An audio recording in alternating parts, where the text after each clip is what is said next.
Hello बच्चों, नमस्कार। चलिए शुरू करते हैं। इक्विलिब्रियम जो चैप्टर हमारा चल रहा है उसमें वीडियो नंबर 4।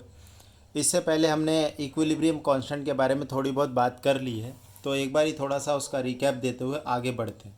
जैसे कोई एक रिएक्शन है, कोई एक इक्विलिब्रियम रिएक्शन है ए टू बी, इस तरीके से जो केमिकल इक्विलिब्रिया है वो हम कर रहे हैं। तो इसका जो इक्विलिब्रियम कांस्टेंट की जो वैल्यू होती है के इक्विलिब्रियम, तो प्रोडक्ट का कंसंट्रेशन अपॉन में रिएक्टेंट का कंसंट्रेशन हो जाता है। ए हमारा रिएक्टेंट है, बी प्रोडक्ट है, तो प्रोडक्ट का कंसंट्रेशन अपॉन रिएक्टेंट का कंसंट्रेशन। अगर ये कुछ ऐसा हो जाए, कुछ आगे में मान लो यहाँ पर एन आ जाए या फिर कुछ दूसरी चीज़ हो जाए, तो ये जो स्टोइकियोमेट्री ये पावर में चली जाती है। तो अब क्या हो जाएगा, के equilibrium concentration of B upon में कंसंट्रेशन ऑफ ए की पावर एन। कॉफिशिएंट जो है वो आगे आ जाता है। इसी प्रकार जैसे मान लो ये हो जाता है, मान लो m A gives n B, और अब के इक्विलिब्रियम लिखेंगे तो ये हो जाएगा बी की पावर एन ए की पावर एम। ठीक है। अब क्योंकि देखो यहाँ पर हम कंसंट्रेशन के टर्म्स में लिख रहे हैं, तो के इक्विलिब्रियम को हम लोग के सी लिख सकते हैं। ठीक है, equilibrium constant in terms of concentration के सी, ऐसे। ठीक है। अब जैसे कि रिएक्शन में एक से ज़्यादा रिएक्टेंट हो या एक से ज़्यादा प्रोडक्ट हो, जैसे मान लो A plus B gives C plus D. अब के सी का एक्सप्रेशन लिखना है, तो ये कैसे लिखेंगे? प्रोडक्ट में सी और डी है, तो ये लो जी सी और ये लो डी अपॉन में ए बी। ये इस तरीके से एक्सप्रेशन हो गया। अब अगर कॉफिशिएंट कुछ होता तो वो सब पावर में चली जाएगी। क्लियर है इतना? ठीक है। उसके बाद हमने इसकी कुछ हमने प्रॉपर्टी पढ़ी थी कि अगर मान लो कि जैसे ये रिएक्शन है, इसका इक्विलिब्रियम कांस्टेंट के सी है, तो अगर मैं इसको रिवर्स कर दूं, माने ये ऐसा हो जाए C plus D gives A plus B, अगर इसको रिवर्स कर दिया जाए तो इसका इक्विलिब्रियम कांस्टेंट इसके रिस्पेक्ट में रेसिप्रोकल हो जाएगा। मतलब ये आ जाएगा 1 में के सी, इसका इक्विलिब्रियम कांस्टेंट हो जाएगा के सी। उसके बाद अगर जैसे ये पहले वाले में कुछ मल्टीप्लाई हो जाए, लेट से ये हो जाएगा 2a 2b 2c plus 2d, ऐसा हो जाए, तो अब जो इक्विलिब्रियम कांस्टेंट है ये क्या हो जाएगा, ये पावर चढ़ जाएगी। ये के सी पहले था, अब पावर 2 हो जाएगी। तो इस तरीके से ये इक्विलिब्रियम कांस्टेंट चेंज होते हैं।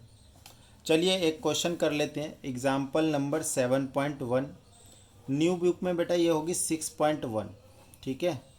तो क्वेश्चन एक बारी मैं बोल देता हूँ, आप मैच कर लीजिए अपने बुक से। The following are the concentration were obtained.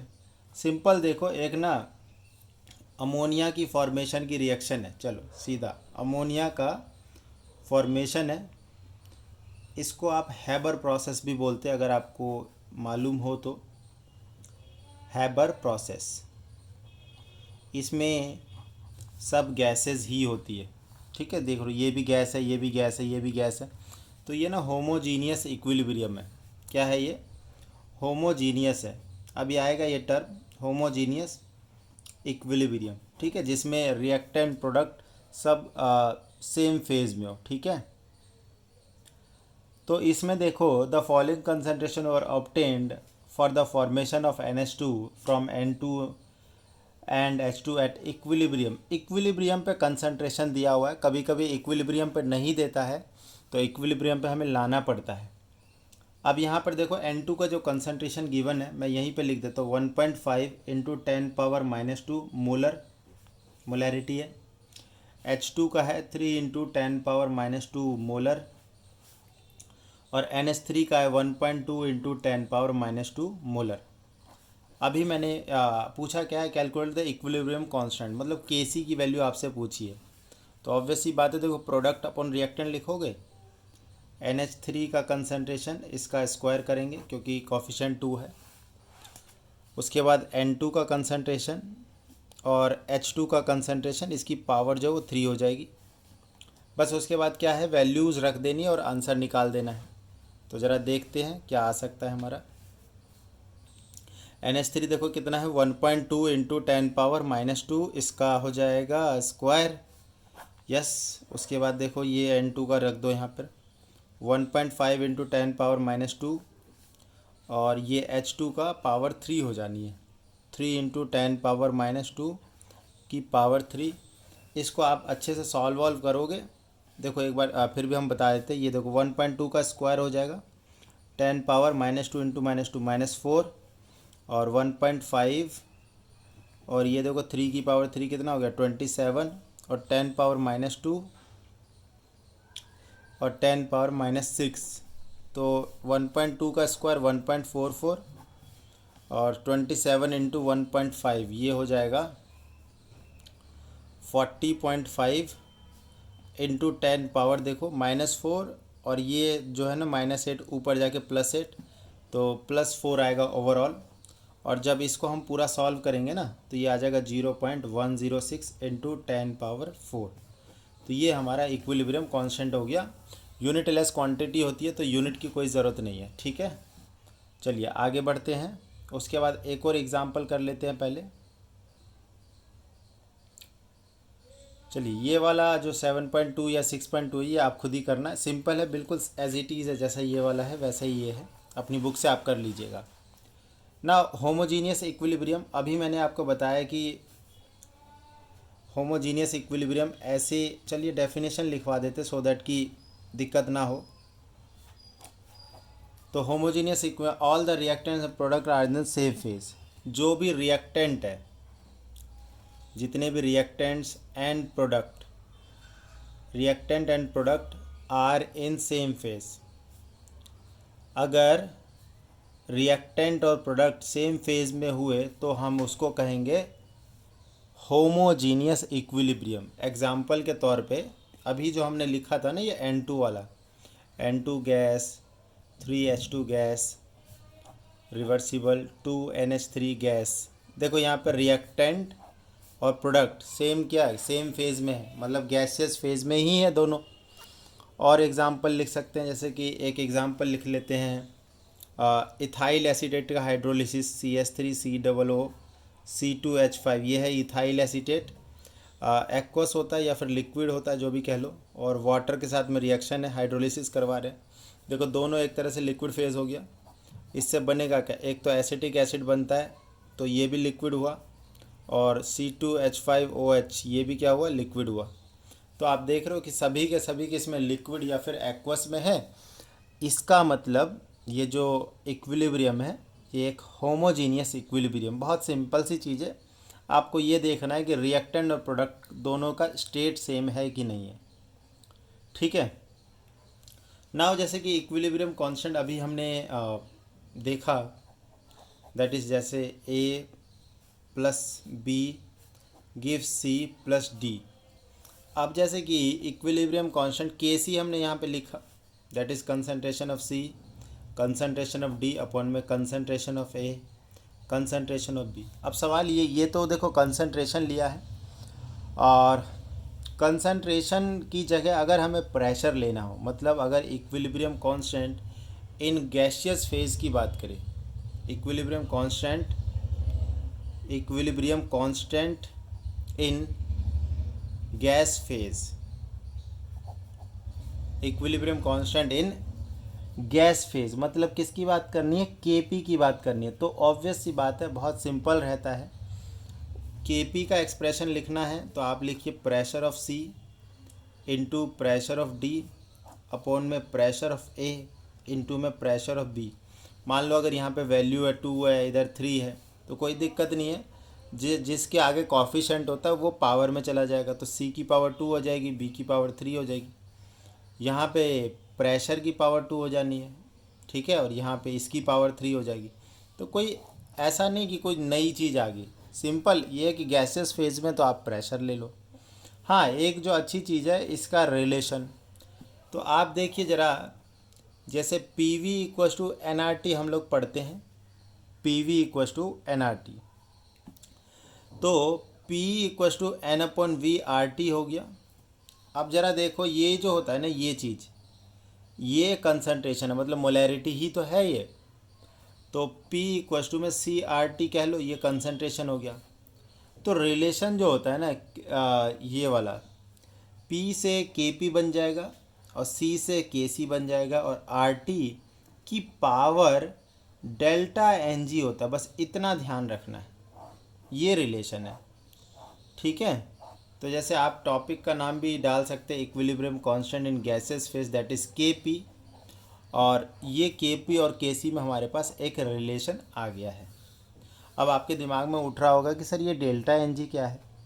Delta Ng बेटा बहुत इजी सी चीज़ है। जैसे कि अगर हमारे पास कोई एक रिएक्शन है, एग्जांपल के तौर पे एक होमोजीनियस रिएक्शन लिखता हूँ मैं, let's say H2 gas plus I2 gas gives 2HI gas. ठीक है, अब जैसे डेल्टा Ng निकालना, डेल्टा Ng पता है क्या होगा, डेल्टा Ng हो जाएगा गैसेस कंपोनेंट का को सब्ट्रैक्ट करना है। देखो प्रोडक्ट में कितने हैं, 2 है, रिएक्टेंट में कितने हैं, एक ये है और एक ये है, तो रिएक्टेंट में भी 1 + 1 2 है, तो डेल्टा Ng की वैल्यू इसके लिए 0 है। मतलब अगर इस पर्टिकुलर एक्सप्रेशन के लिए या फिर इक्विलिब्रियम के लिए Kp और Kc देखेंगे ना, तो Kp और Kc बराबर हो जाएगा, Kp और Kc बराबर, क्योंकि ये देखो डेल्टा Ng जैसे ही आप 0 रखोगे तो डेल्टा Ng 0 रखने पर RT की पावर 0 हो जाएगा, तो ये तो 1 हो जाएगा। That means Kp equals to क्या, Kc। एक और एग्जांपल ले लेते हैं, जैसे N2 गैस, ये जो अभी हमने हैबर प्रोसेस वाला लिखा था, H2 गैस 2NH3 गैस, ये चीज़ है। तो यहाँ पर अगर डेल्टा Ng निकाले ना, देखो प्रोडक्ट में कितने हैं, 2 है, प्लस रिएक्टेंट में एक तो ये N2 है और 3 H2 है। एक चीज़ ध्यान रखना बच्चे, आपको सिर्फ गैसियस कंपोनेंट वाले सब्ट्रैक्ट करने वैल्यू। ठीक है, तो ये देखो ये हो गया -2, कितना आ गया, -2। तो यहाँ पर देखो Kp और Kc में क्या रिलेशन हो जाएगा, Kp equals to Kc RT की पावर -2, या फिर यूँ कह लो Kp RT² बराबर Kc। ठीक है, तो इस तरीके से मैथमेटिकल चीज़ें हैं आगे, और उसमें कोई ज़्यादा बड़ी चीज़ नहीं है। एक क्वेश्चन करेंगे तो मे बी बेटर समझ में आएगा, गैस वाला। होपफुली आपको समझ में आ रहा होगा। प्रॉब्लम नंबर 7.3 है, एग्जाम्पल ही कह लो इसको भी। देखो PCl3 PCl5 Cl2 are at equilibrium, तो ये इक्विलिब्रियम होता कैसे, PCl5 ब्रेक करता है PCl3 और Cl2 में। ठीक है, तो ये इक्विलिब्रियम हो गया। टेम्परेचर भी दिया हुआ, चलो 500 केल्विन, इसका यूज़ करेंगे। And having concentration of 1.59, PCl5 जो है 1.59 मोलर, और Cl2 ये भी नहीं, ये PCl5 1.41 मोलर, और ये 1.59 मोलर, और ये भी 1.59 मोलर है। ठीक है, तो ये हमारे पास इक्विलिब्रियम कांस्टेंट की वैल्यू है। तो इसमें तो ज़्यादा कुछ है नहीं, मुझे लगा कि ये Kp वाला क्वेश्चन है, but this is not. But question number जो 7.5, अच्छा इसको कंप्लीट कर लेते हैं। तो जैसे यहाँ पे Kc निकालना है, ये कंसंट्रेशन ही, ये मोलर है ना, ये कंसंट्रेशन है, तो Kc हो जाएगा, देखो PCl3 का कंसंट्रेशन, Cl2 का कंसंट्रेशन अपॉन में PCl5 का कंसंट्रेशन। कोई दिक्कत की बात नहीं, 1.59 इंटू 1.59 अपॉन में 1.41 कर देना, आंसर आ जाएगा। ठीक है, यूनिट लेस क्वांटिटी होती है, आंसर बताए तो कितना आएगा, 1.79 आएगा। तो इसमें ज़्यादा कुछ था नहीं, ये तो आप खुद कर सकते हैं। हाँ, 7.5 है, देखो यहाँ पर इक्विलिब्रियम है 2NOCl, और ये गैस है, is in equilibrium with the 2NO gas plus Cl2 gas. ठीक है, तो the value of equilibrium constant Kc की वैल्यू गिवन है हमारे पास, दैट इज़ 3.75 इंटू 10⁻⁻⁶। ठीक है, एंड टेम्परेचर की वैल्यू 1069 केल्विन। कैलकुलेट के पी निकालना है। तो के पी के लिए देखो डेल्टा एन जी निकालना है पहले तो डेल्टा एन जी देखो क्या हो जाएगा, प्रोडक्ट के गैसेस कंपोनेंट, तो 2 और 1 3 है, 2 + 1, अब माइनस देखो 2 हो जाएगा इधर से, तो कितनी वैल्यू आई, 1 ही तो आई। तो के पी इक्वस टू क्या होता है, के सी आर टी की पावर डेल्टा एन जी। अब ये डेल्टा एन जी 1 है तो इसको तो हटा ही दो यहाँ से। अब के सी आर टी ये वैल्यू आ जाएगी। के सी की वैल्यू बचे देखो कितना दे रखा है, 3.75 इंटू 10⁻⁻6, राइट। आर की वैल्यू यहाँ पे क्या लेना, अब देखो ये के पी की वैल्यू जैसे प्रेशर है तो प्रेशर के हिसाब से ही वैल्यू लोगे, या तो एटमॉस्फेयर में लोगे या फिर बार में लोगे। जूल वाला नहीं लेना है आपको, है ना, जूल वाला यहाँ पे नहीं चलेगा। तो ये ले लेता हूँ मैं 0.0821 एटमॉस्फेरिक वैल्यू ले लेता हूँ, ठीक है। और टेम्परेचर हो गया हमारा 1069 केल्विन। अब इसको सिंपली आप मल्टीप्लाई करेंगे, इसको और इसको, और पूरा एकदम सॉल्व करने के बाद you will get the answer 0.033। ये के पी की वैल्यू आ गई। इसमें कुछ नहीं है, सिंपल आपको मल्टीप्लाई करना है, इसमें आपको टाइम पास करने की कोई ख़ास ज़रूरत है नहीं, ठीक है। तो ये था होमोजीनियस इक्विलिब्रियम, जिसमें रिएक्टेंट और प्रोडक्ट दोनों सेम फेज में होते हैं, मतलब उनकी स्टेट सेम रहती है। इसके बाद heterogeneous equilibrium will start in the next video. तो फिलहाल इतना, थैंक यू सो मच।